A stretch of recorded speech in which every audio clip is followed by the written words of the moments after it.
Allah bəzi şeylər bizim üçün aydın deyil. Azan oxunduca namaz qılmalıyıq, həcdə ehram bağlamalıyıq. Allah bəzi əməlləri vacib etsə də, bəzi əməlləri öz öhdəmizə buraxır.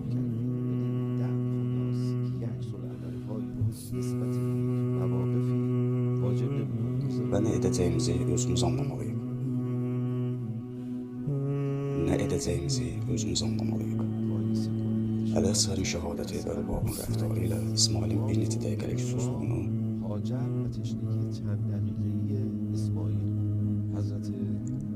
Hacərin rəftarını müqayisə edin. Hacər hara hərəkət etdi? Səfa və Mərvə dağları arasında 7 dəfə. Həzrət olub haraya hərəkət etdi? Kərbəladan Küfə və Şama qədər. Üstəlik Əl-Əsərin susluğu ilə necə rəftar olundu? Orada isə bir neçə dəqiqə sonra İsmailin ayağının altından su qaynadı. Amma həcdə bu hadisəyə öz reaksiyasını göstərməlidir.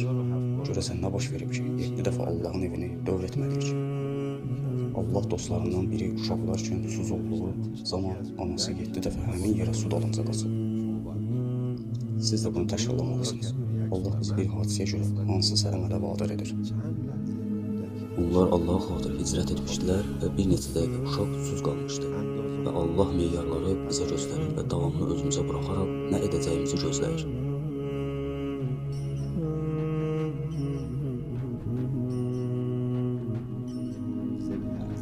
Əzəmətli qurbanlıq Səffat 107 üçün əzəmətli reaksiya lazımdır.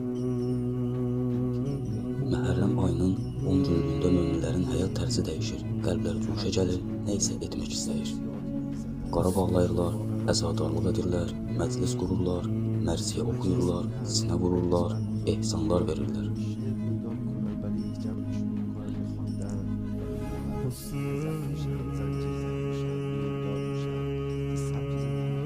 Həyat tərzləri dəyişir, yoxsa ki əsas işləri bu deyil. Möminlərin qəflətən belə reaksiya vermələri onların daxili gözəlliklərindən irəli gəlir. Bu reaksiyanı verməyə bilməzlər. Qəlbləri hərəkətə gətirən Allahdır. Allah əlavə olaraq 10 dənə vacib əməl artırmasa da, sən özünü hərəkətə gətirməlisən. Əgər biz İmam Hüseynin qətlə yetirilməsinə ideal, layiqli və lazımlı reaksiyanı versək,